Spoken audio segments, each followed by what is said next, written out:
Bonjour à tous, on se retrouve aujourd'hui pour un tout nouveau numéro du JT de la télé et cette semaine on a un sommaire assez chargé, alors c'est parti. On commencera cette émission avec Koh Lanta, un candidat du jeu d'aventure de TF1 est décédé cette semaine. On vous en parle en début d'émission, on continuera avec Chéri s'occupe de vous, vous allez découvrir la date de diffusion de cette nouvelle émission avec Evelyne Thomas sur Chéri 25. On continuera avec la date de diffusion de Christian Quesada, la nouvelle révélation sur le champion déchu qui sera bientôt diffusé sur C8. On continuera d'ailleurs toujours sur C8 avec Touche pas mon poste, C8 bientôt indemnisé par le CSA après l'annulation de sanctions. On vous donnera toutes les infos, sans oublier comme chaque semaine une info série. Et cette semaine on vous donnera la date de diffusion du nouveau téléfilm événement de TF1, Itinéraire d'une maman braqueuse, juste avant les programmes de la semaine. Et ça on en parle juste après le générique. C'est parti, générique.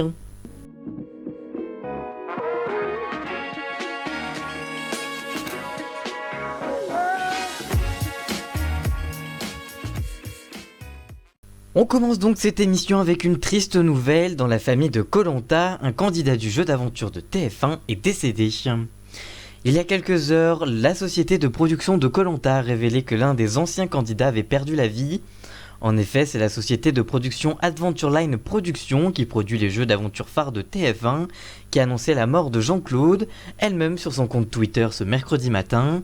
L'homme avait participé à la saison 6 qui se déroulait alors à Vanuatu, qui avait été remportée à l'époque par François David Cordonel. La production indique qu'il s'est éteint fin octobre, le 27 octobre dernier précisément.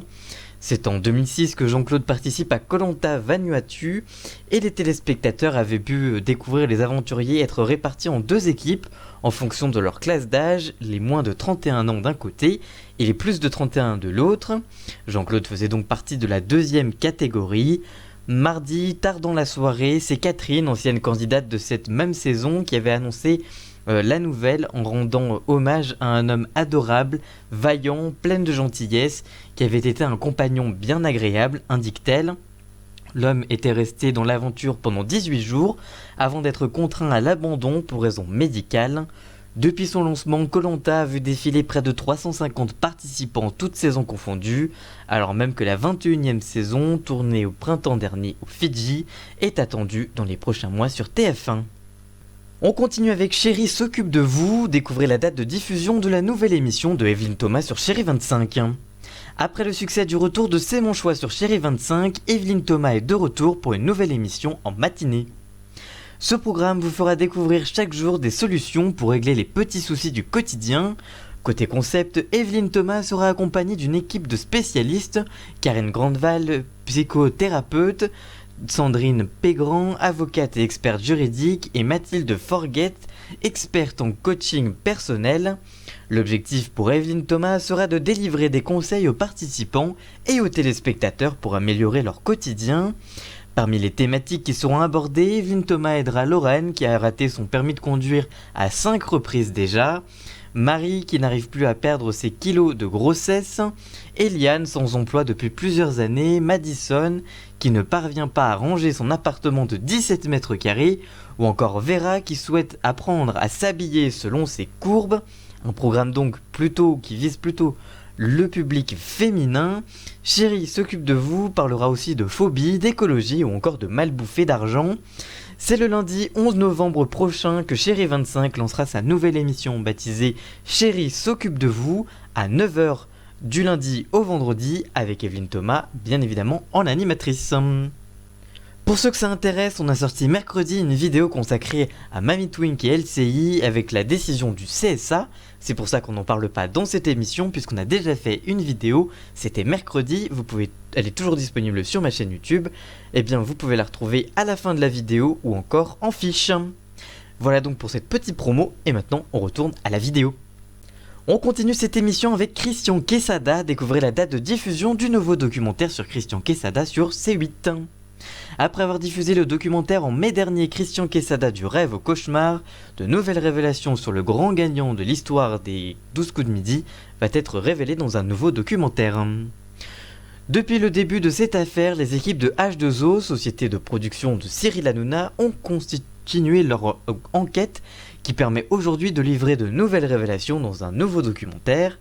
Alors que l'homme de 55 ans est toujours en détention provisoire à la prison de Bourg-en-Bresse, il a changé d'avocat et prépare sa défense suite aux accusations de détention d'images pédopornographiques et est soupçonné d'harcèlement sexuel. Dans cette seconde partie de documentaire, vous découvrirez les témoignages de nouvelles victimes présumées, mais aussi de proches et d'amis d'enfance de Christian Quesada qui permet d'éclairer une personnalité complexe. Les téléspectateurs découvriront quel genre d'adolescent était-il, mais aussi quelles étaient ses relations avec sa famille. Mais ce n'est pas tout, vous découvrirez quel système de défense va-t-il adopter et quand aura lieu le procès et la peine qu'il encourt. Tout sera dévoilé dans ce nouveau documentaire, un documentaire inédit qui s'appellera Christian Quesada, nouvelle révélation sur le champion déchu et qui est à découvrir le jeudi 14 novembre prochain à partir de 21h15 sur C8. Et on termine ces infos médias avec Touche pas mon poste, C8 bientôt indemnisé par le CSA après l'annulation de sanctions, on vous donne toutes les infos. Après plusieurs sanctions de la part du CSA qui a coûté cher à C8, le rapporteur public du Conseil d'État est revenu sur ses décisions. Depuis plusieurs années, le CSA a sanctionné à 3 reprises C8 à cause de l'émission Touche pas mon poste. Il faut revenir en novembre 2007 suite à la diffusion d'une caméra cachée dans le prime La Grande Rasera. Dans cette dernière, Cyril Hanouna avait alors fait croire à son chroniqueur Mathieu Delormeau qu'il venait d'assister à un homicide avant que la victime présumée ne se relève et que l'animateur ne lui annonce que le lendemain seulement qu'il s'agissait d'un canular. Suite à cette séquence, le CSA avait estimé que C8 avait gravement méconnu son obligation de faire preuve de retenue dans la diffusion d'images susceptibles d'humilier les personnes et avait interdit TPMP de pub pendant une semaine sur ce fondement à la mi-juin 2017. À la suite de cette décision, C8 avait déposé un recours devant le Conseil d'État pour protester la sanction, mais aussi sur les 2 autres séquences qui avaient elle aussi provoqué une polémique. D'abord suite à une séquence litigieuse avec Capucine Anav qui avait provoqué 2 semaines sans publicité, ainsi que le canular jugé homophobe qui s'était finalement avéré aux fausses conséquences. Pour rappel, le directeur de l'association Le Refuge avait accusé le programme d'avoir fait virer un jeune homme homosexuel de sa famille, qui l'avait reconnu dans l'émission et qui finalement s'était avérée fausse et fictive, inventée par l'un des employés de l'association. Une séquence qui avait coûté cher à C8 puisqu'elle avait dû payer une amende de 3 millions d'euros. C'était la plus grosse amende du PAF alors depuis cette séquence. En juin dernier, le Conseil d'État avait validé les décisions du CSA relatives à la séquence avec Capucine Anav et au canular homophobe. Le Conseil a malgré tout annulé la sanction infligée suite à la caméra cachée dont Mathieu Delormeau avait été victime.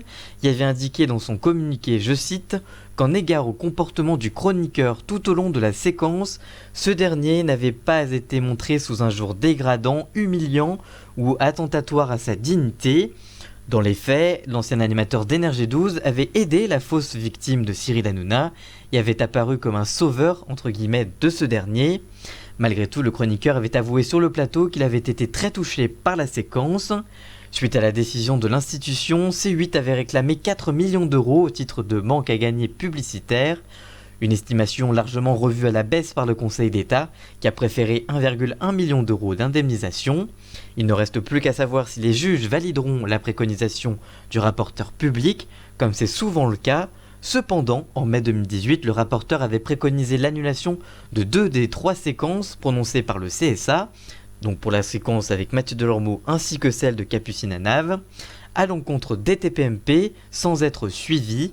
Dernier point, si les juges acceptent le plus de 1 million d'euros de sanctions, ce n'est pas le CSA qui paiera la sanction, faute de trésorerie suffisante, mais une cagnotte dédiée aux autorités administratives en cas de condamnation. Et on termine comme chaque semaine par une info série, et cette semaine on va parler du téléfilm Itinéraire d'une maman braqueuse. Vous allez découvrir la date de diffusion de ce téléfilm événement sur TF1. Après avoir été récompensé à La Rochelle, le téléfilm unitaire Itinéraire d'une maman braqueuse va bientôt être diffusé sur la Une. Ce nouveau téléfilm de TF1 est largement adapté du témoignage du livre Un début de mois difficile de Rose-Anne Rivary, édité chez Max Milo. Il raconte l'histoire de Laura, une maman de 2 garçons qui se retrouve mère célibataire après avoir quitté son compagnon infidèle. Laura s'endette progressivement et ne vit plus qu'à crédit malgré sa bonne volonté. La maman, ne parvenant plus à rembourser, ne voit plus qu'une seule solution pour réussir à joindre les deux bouts, celle de braquer le bar-tabac en bas de chez elle. Le rôle de Laura sera interprété par Cécile Rebaud, connue par les téléspectateurs de la Une pour son rôle dans Les Bracelets Rouges. Elle sera accompagnée de Claire Nadeau, Mehdi Sadoun ou encore Pascal Desmolons au cours du téléfilm. TF1 croit beaucoup en son téléfilm qui a été présenté lors du Festival de la fiction de La Rochelle en septembre dernier, festival au cours duquel Itinéraire d'une maman braqueuse a connu un très bon accueil et a permis à son actrice principale de décrocher le titre d'interprète féminine. À la suite de cette fiction, TF1 proposera une deuxième partie de soirée, un documentaire consacré au surendettement. C'est à découvrir à partir du lundi 11 novembre prochain à 21h05 que la Une donc diffusera ce téléfilm unitaire Itinéraire d'une maman braqueuse avec Cécile Rebaud sur TF1 suivi d'un documentaire. Autre nouveauté de la saison, c'est le programme télé de la semaine et ça on en parle juste après le jingle.